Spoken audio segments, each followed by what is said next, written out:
ఇవేళ మా కోడలు baby corn చేస్తుందండి. ఎలా చేస్తుందో చెప్తుంది చూడండి. అత్తమ్మ బేబీ కార్న్ తీసుకున్న అత్తమ్మ ఒక ఎడ్జెస్ లో 2 వైపులా కట్ చేసుకుని ఒక బేబీ కార్న్ ని 4 లాగా కట్ చేసుకున్న అత్తమ్మ.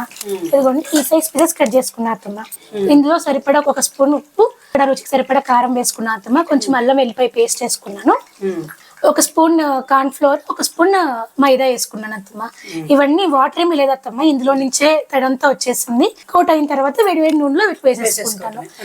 ఫస్ట్ మొత్తం ఆనియన్స్ వేసుకున్నాం ఇట్లాగా. ఉల్లిపాయలు బాగా వేయించుకోండి, ఓకేనా. పచ్చిమిర్చి వేసాము. కొంచెం అల్లం వెల్లుల్లి పేస్ట్ వేసుకున్నామండి. పచ్చివాసన పోవాలండి.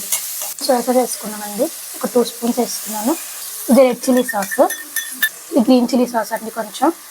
ఇప్పుడు కాస్త టమాటో సాస్ వేసుకుందాం. స్ప్రింగ్ ఆనియన్స్ వేసేసుకుందాం. ఇందాక ఫ్రై చేసుకున్న బేబీ కార్న్ ఉన్నాయి కదండి, ఇవి ఇందులో వేసేసుకుని టాస్ చేసుకుందాం. ఇదిగోండి అయిపోయిందండి. ఇప్పుడు సర్వ్ చేసుకుందాం. బేబీ కార్న్ మంచూరియా రెడీ అయిపోయిందండి.